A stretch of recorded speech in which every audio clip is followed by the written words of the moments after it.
দ্বাদশ জাতীয় সংসদ নির্বাচনের পর ভারতীয় পণ্য বর্জনের ডাক এসেছিল অনলাইনে। কিছু রাজনৈতিক দল দেশটিকে অভিযুক্ত করেছিল ৭ জানুয়ারি জাতীয় নির্বাচন অনুষ্ঠানে ভারতই আওয়ামী লীগকে সহযোগিতা করেছে।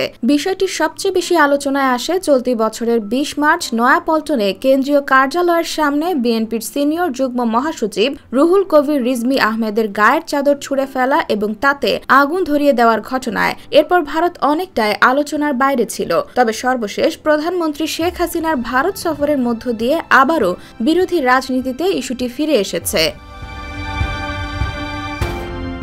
আনুষ্ঠানিকভাবে বিএনপির পক্ষ থেকে ভারতের সঙ্গে করা চুক্তি সমঝোতা সমূহ দেশের স্বার্থবিরোধী বলে জানানো হয়েছে। বিভিন্ন দলের নেতাদের সঙ্গে আলাপকালে জানা গেছে, বিগত ৩টি জাতীয় নির্বাচনে আওয়ামী লীগের পক্ষে সমর্থন জানিয়ে এসেছে প্রতিবেশী দেশের ক্ষমতাসীনদের পক্ষ।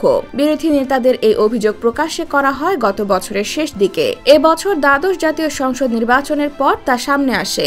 মাঝে এই ইস্যুটি নিভে এলেও সম্প্রতি শেখ হাসিনার ভারত সফরের মধ্য দিয়ে বিষয়টিকে রাজনীতিকরণ করার সুযোগ এসেছে বিরোধীদের। এক্ষেত্রে ভারতের সঙ্গে করা চুক্তির বিষয়গুলো সামনে রেখে কর্মসূচি দেওয়ার আলোচনা এখন তুঙ্গে। তবে কোন ফরম্যাট, কি ভাষায় এই বিষয়গুলোকে জনগণের সামনে উপস্থাপন করা হবে তা নিয়ে আলোচনা চলছে দলগুলোতে। একাধিক দলের নেতা বাংলা ট্রিবিউনকে জানান, তারা আগামী কয়েকদিনের মধ্যে ভারতের সঙ্গে করা চুক্তির বিষয়গুলো সামনে রেখে কর্মসূচি দেবে। প্রধানমন্ত্রী শেখ হাসিনার ভারত সফরকালে দেশটির সঙ্গে সম্পাদিত চুক্তি সমঝোতা সমূহ দেশের স্বার্থবিরোধী অভিহিত করে এর বিরুদ্ধে আন্দোলনের কর্মসূচি দেবে বলে জানিয়েছেন মির্জা ফখরুল ইসলাম আলমগীর। চুক্তিগুলো বাংলাদেশের স্বার্থবিরোধী হওয়ায় বিএনপি এই চুক্তিগুলো প্রত্যাখ্যান করছে। আমি স্পষ্ট ভাষায় বলতে চাই, বিএনপির সৃষ্টি হয়েছে দেশের সার্বভৌমত্ব রক্ষার স্বার্থে। বিএনপি দেশের স্বাধীনতা ও সার্বভৌমত্ব রক্ষার জন্য সব রকম ব্যবস্থা গ্রহণ করবে। বাম জোটের সভা থেকে অবিলম্বে ভারতকে রেল করিডোর প্রদানের সিদ্ধান্ত বাতিল ও তিস্তার পানির ন্যায্য হিস্সা আদায়ে পানি বন্টন চুক্তি সম্পন্ন করার দাবি জানানো হয়। বিপ্লবী ওয়ার্কার্স পার্টি সংবাদ সম্মেলনে পার্টির সাধারণ সম্পাদক সাইফুল হক বলেন, তিস্তা চুক্তির পরিবর্তে এবার পানির ব্যাপারে বাংলাদেশকে একটা বুঝ দেবার জন্য তিস্তা নদী সংরক্ষণ ও ব্যবস্থাপনায় ভারত যুক্ত হবার কথা বলেছে। তিস্তাকে শুকিয়ে মেরে এখন তারা তিস্তার ব্যবস্থাপনায় যুক্ত হতে চায়। তাদের এই আগ্রহও দেখা যেত না যদি চীন তিস্তা নদী ব্যবস্থাপনায় বিরাট বিনিয়োগের প্রস্তাব সহকারে আগ্রহ না দেখাত।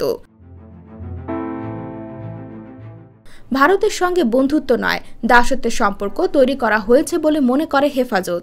সংগঠনের আমির মুহিবুল্লাহ বাবুনগরী বলেন, জন্মভূমি বাংলাদেশের রাজনৈতিক সত্তা ধ্বংসকারী মোদী সরকারের সঙ্গে দেশবিরোধী কোনো চুক্তি বা সমঝোতা দেশের জনগণ মেনে নেবে না। ইসলামী আন্দোলন বাংলাদেশের সিনিয়র নায়েবে আমির সৈয়দ মোহাম্মদ ফয়জুল করিম বলেছেন, ভারতের সঙ্গে যে কোনো চুক্তি দেশবাসী মানবে না। ভারতকে রেললাইন ব্যবহারের অনুমতি দিলে দেশের স্বাধীনতা প্রশ্নবিদ্ধ হবে। আমাদের প্রধানমন্ত্রী ভারতকে সবকিছু দিয়েই যাচ্ছেন, বিনিময়ে ভারত আমাদের প্রতিনিয়ত সীমান্তে লাশ উপহার দিচ্ছে। বর্ষা মৌসুমে অভিন্ন নদীর বাঁধ ছেড়ে দিয়ে পানিতে চুবিয়ে মারছে, আর যখন পানির প্রয়োজন তখন পানি বন্ধ করে দিয়ে মরুভূমিতে পরিণত করছে। IBTV USA, New York।